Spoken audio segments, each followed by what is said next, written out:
Deere students, या video लेक्चरमध्ये आपण जुलै 2024मध्ये झालेल्या इंग्रजी विषयाच्या प्रश्नपत्रिकेतील सेक्शन 3 व 4 मधील प्रश्नांची नमुना उत्तरे अभ्यासणार आहोत. सेक्शन 3 हा पूर्णपणे रायटिंग स्किल्सवर आधारित आहे. यासाठी 16 गुण आहेत. Question number 4 A, B, C व D असे एकूण या ठिकाणी 4 ॲक्टिव्हिटीज विचारलेल्या आहेत आणि प्रत्येक ॲक्टिव्हिटीमध्ये तुम्हाला 3 प्रश्न असतील. 3 पैकी कोणते एका प्रश्नाचे उत्तर लिहावे लागते. आता पहा, question number 4 complete the activities as per the instructions given below. यामध्ये question number 4A attempt any one of the following activities. इथे विचारलेल्या 3 ॲक्टिव्हिटीज किंवा 3 क्वेश्चन्स आहेत. ड्राफ्टिंग अ व्हर्च्युअल मेसेज किंवा स्टेटमेंट ऑफ पर्पज किंवा ग्रुप डिस्कशन. या 3 पैकी एक प्रश्न तुम्हाला सोडवावा लागतो. यामध्ये आपण ड्राफ्टिंग अ व्हर्च्युअल मेसेज या प्रश्नाचं उत्तर इथं पाहूया. सर्वप्रथम दिलेला क्वेश्चन काळजीपूर्वक वाचा. Imagine Sunny has been selected to appear in the final round of the singing competition. Sunny's father has moved out of the city for some official work. Sunny tried to call his father several times, but due to the connectivity issues, he is unable to contact his father. Draft a virtual message in about 50 words to convey this information or news to his father. सर्वप्रथम दिलेला प्रश्न समजून घ्या. या ठिकाणी दिलेली situation आहे की सन्नी याची निवड सिंगिंग कॉम्पिटिशनसाठी झालेली आहे आणि तो त्याच्या वडिलांना ही बातमी सांगण्याचा प्रयत्न करतो, परंतु नेटवर्क इश्यूमुळे तो ही बातमी त्यांना सांगू शकत नाही. तर हा संदेश किंवा ही बातमी तो व्हर्च्युअल मेसेज या फॉर्ममध्ये कशा प्रकारे देईल, असा हा प्रश्न आहे. याचं एक नमुना उत्तर पहा. सर्वप्रथम डेट व टाईम मेन्शन केला पाहिजे. 10 ऑगस्ट 10:30 AM हा आपण इथं डेट आणि टाईम मेन्शन केला. यानंतर ज्या व्यक्तीला उद्देशून तुम्ही संदेश लिहित आहात त्याचं नाव लिहिलं पाहिजे, डॅड ऑर फादर. आणि नंतर अगदी शॉर्टमध्ये 2 किंवा 3 वाक्यामध्येच तुम्हाला हा मेसेज लिहावा लागतो. यासाठी वर्ड लिमिट आहे 50 वर्ड्स. ते उत्तर पहा. I want to tell you a good news. I have been selected to appear in the final round of the singing competition. I tried to call you several times, but due to the connectivity issues, I am unable to contact you. आणि शेवटी सन्नी म्हणजे message writer याचं नाव शेवटी लिहिलं पाहिजे. अशा प्रकारे तुम्ही एक व्हर्च्युअल मेसेज तयार करू शकता. यानंतर क्वेश्चन नंबर पुढचा पहा. 4B attempt any one of the following activities. या ठिकाणी सुद्धा 3 ॲक्टिव्हिटीज आहेत. ईमेल रायटिंग, रिपोर्ट रायटिंग किंवा इंटरव्ह्यू क्वेश्चन्स. यापैकी तुम्ही कोणताही एक प्रश्न सोडवला पाहिजे. इथं आपण अगदी सोपा प्रश्न असतो, फ्रेमिंग क्वेश्चन्स फॉर इंटरव्ह्यू. तो पाहूया. Imagine you wish to conduct an interview of a social worker with the help of the format given below. Draft questions on the given fields. Do not change the sequence of questions. एक सामाजिक कार्यकर्ता, social worker यांची मुलाखत तुम्हाला घ्यायची आहे आणि या पॉईंट्सच्या आधारे आणि दिलेल्या माहितीच्या आधारे तुम्हाला प्रश्न लिहायचे आहेत. सुरुवातीला पहा. Name of the interviewee. Interviewee म्हणजे ज्याची आपण मुलाखत घेतो त्या व्यक्तीचं नाव इथं लिहावं लागतं. इथं आपण म्हटलेलं आहे सोशल वर्कर, आपण निवडूया कैलाश सत्यार्थी यांना. नंतर field or reputation, work on child labour and child education. बालमजुरीवरती काम करणारे हे एक सामाजिक कार्यकर्ते किंवा सोशल वर्कर आहेत की ज्यांना नोबेल पुरस्कार भेटलेला आहे. यानंतर पहा. Date, venue and time. August 15 town hall, Nagpur 9 AM. Duration of interview 1 hour. ही आहे information about that social worker or information about the interviewee. यानंतर पहा. Questions based on. दिलेले पॉईंट्स वाचा आणि प्रत्येक पॉईंटवर आधारित एक क्वेश्चन तुम्ही लिहिला पाहिजे. सूचना अशी पण आहे की don't change the sequence of questions. पहिला पॉईंट आपला early interests. What were your early interests. Challenges faced. How did you face the early challenges in this field. Role model. Who is your role model. achievements or awards? What are your great achievements? Feedback. How do you take feedback of your work? Family support. Does your family support you and how? Government support. What type of government support do you get while working for children? Future plans. What are your future plans? Sir, give a message to the young generation. Thank you. अशा प्रकारचे तुम्ही प्रश्न इथं तयार करू शकता. प्रश्न विचारत असताना या पॉईंट्सवर आधारित प्रश्न पाहिजे आणि तुमचे विचारलेला प्रश्न हा ग्रॅमॅटिकली करेक्ट असला पाहिजे. यानंतर पहा question number 4C. Attempt any one of the following activities. या ठिकाणी पुन्हा 3 ॲक्टिव्हिटीज आहेत. यातली पहिली आहे स्पीच रायटिंग, दुसरी आहे कंपेअरिंग आणि तिसरी ॲक्टिव्हिटी आहे एक्सपॅन्शन ऑफ आयडिया म्हणजेच कल्पना विस्तार. यापैकी एक ॲक्टिव्हिटी तुम्हाला सोडवायची आहे. इथं आपण नमुना प्रश्न पाहूया एक्सपॅन्शन ऑफ आयडिया यावर आधारित. तो क्वेश्चन पहा. Expand the following idea with the help of the points given below. Word limit आहे 100 to 150 words. The wise man has long ears and a short tongue. ही दिलेली आयडिया आहे किंवा कल्पना आहे. आता या कल्पनेचा विस्तार करत असताना तुम्हाला काही दिलेले पॉईंट्स पण आहेत. One should be a good listener. Listening adds to your knowledge. Speaking to the point catches attention. या पॉईंट्सचा तुम्ही इथं आधार घेऊ शकता. याचं नमुना उत्तर पहा. The wise man has long ears and a short tongue. ही दिलेलं टॉपिक प्रथम लिहा. यानंतर पहिला paragraph. The saying the wise man has long ears and a short tongue shows quality of a wise man. Long ears stand for the idea of being a good listener and short tongue stands for speaking important things only. सर्वप्रथम या पहिल्या पॅराग्राफमध्ये जी काही दिलेली idea आहे त्याची meaning तुम्ही शॉर्टमध्ये सांगू शकता. नंतर next paragraph. Usually people speak a lot and never pay attention to the others who want to say something. A wise person understands the importance of listening attentively. He or she gathers information and understands different viewpoints. It helps that person to take the right decisions. A good listener expands his or her knowledge and broadens understanding of the world. Silent listening requires patience and self-control. A wise person recognizes the value of learning from others. Wise people know that sometimes silence is more powerful than words. They listen a lot, understand the situation, analyze the facts, and choose the right words to give their opinions. Nobody ignores such thoughtful talk. Usually, a person is judged by his or her interaction and communication.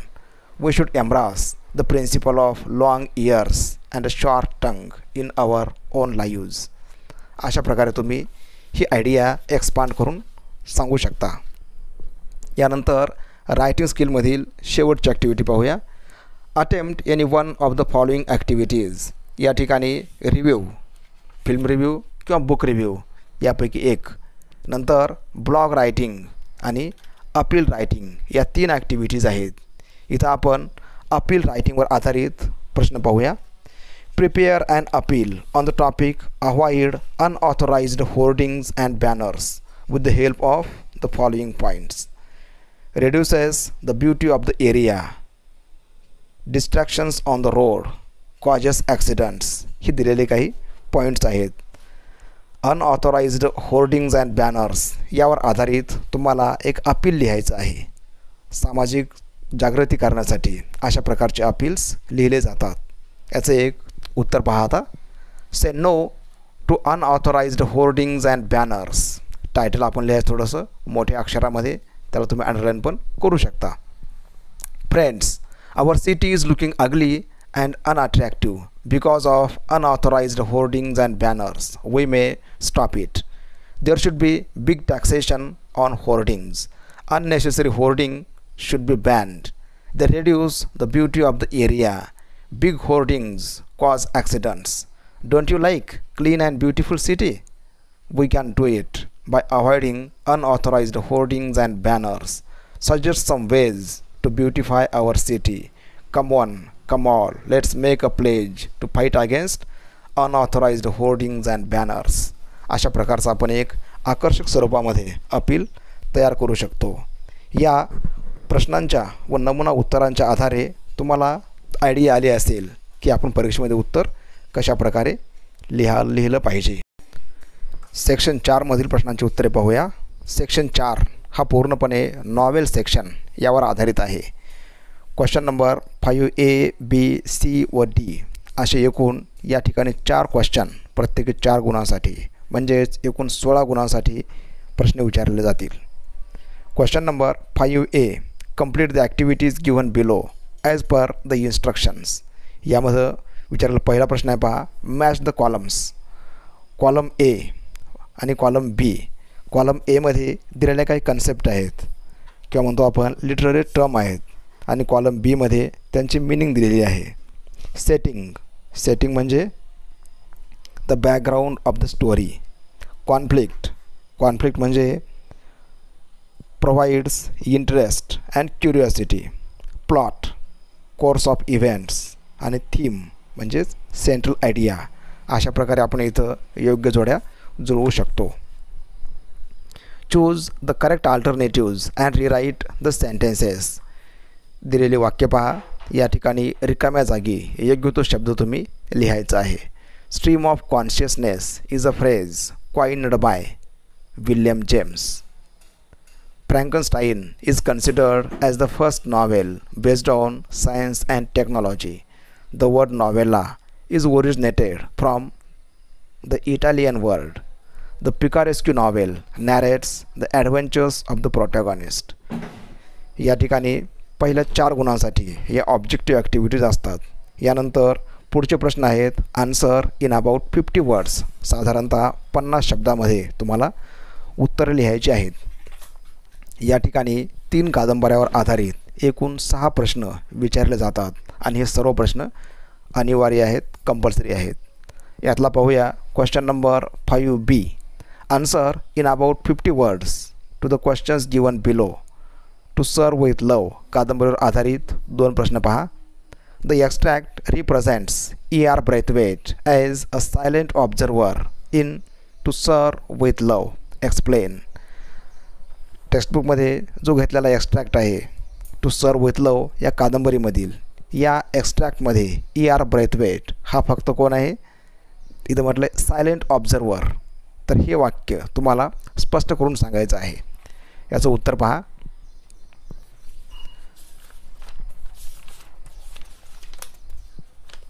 The narrator E.R. Braithwaite is the keen observer in the extract.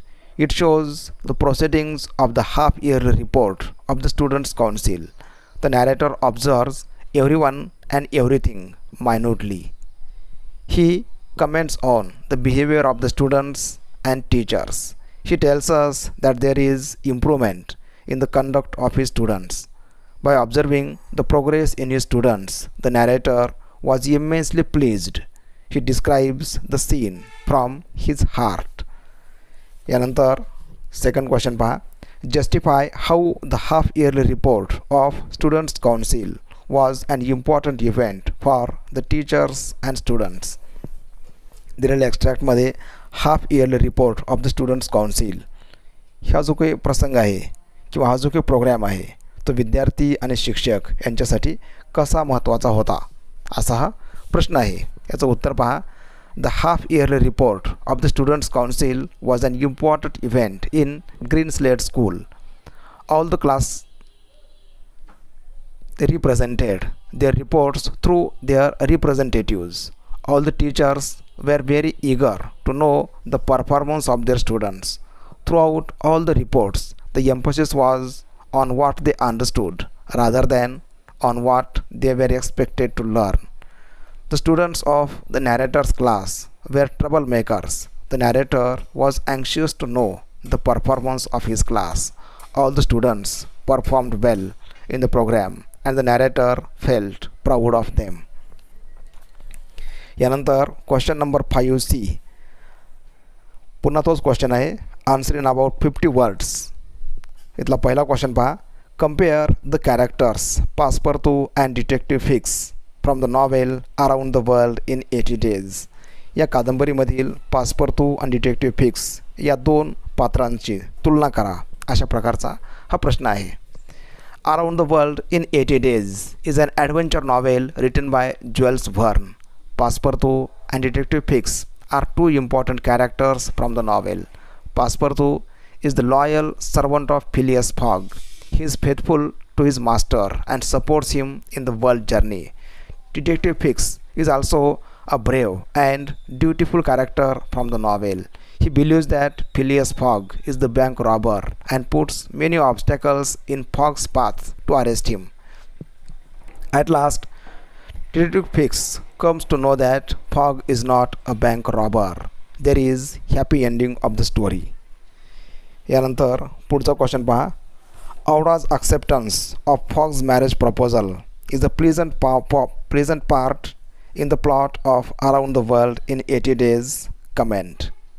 अगदी कादंबरीच्या शेवटी औडा जी काय Indian princess ती Phileas fog याचं marriage proposal स्वीकारते आणि हा जो प्रसंग आहे हा या कादंबरीमधील एक आनंददायक प्रसंग आहे.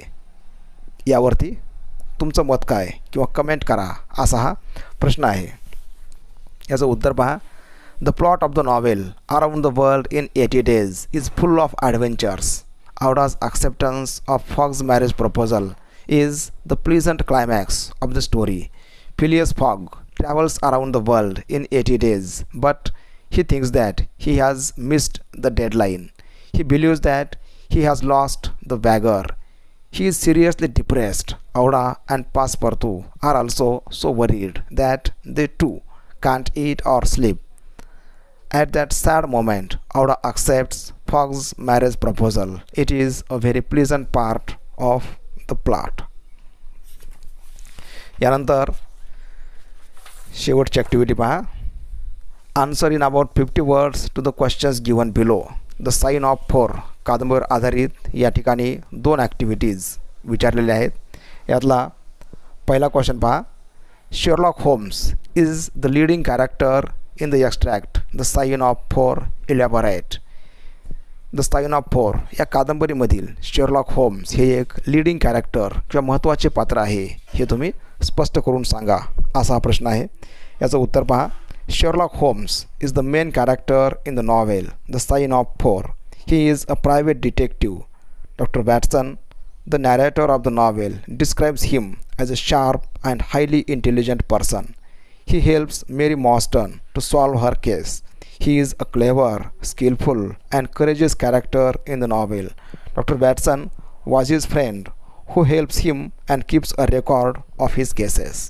अशा प्रकारे आपण सांगू शकतो Sherlock Holmes is the leading character in the novel. शेवटचा क्वेश्चन पहा. Narrate the case of Miss Morstan in your own words.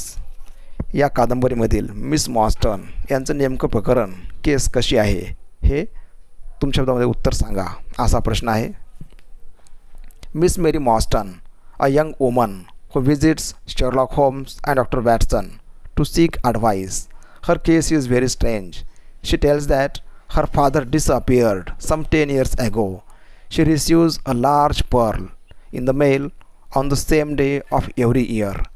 She tells them that she has received a letter. The letter instructs her to visit the Lyceum Theatre and also allows Mary to bring any 2 friends with her.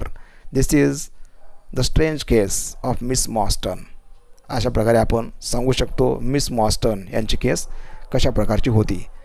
Now in this way आपण section 3 व section 4 मधील संपूर्ण प्रश्नांची उत्तरे कशी लिहावीत याविषयी या व्हिडिओमध्ये माहिती पाहिली. Thank you for watching. Have a nice day.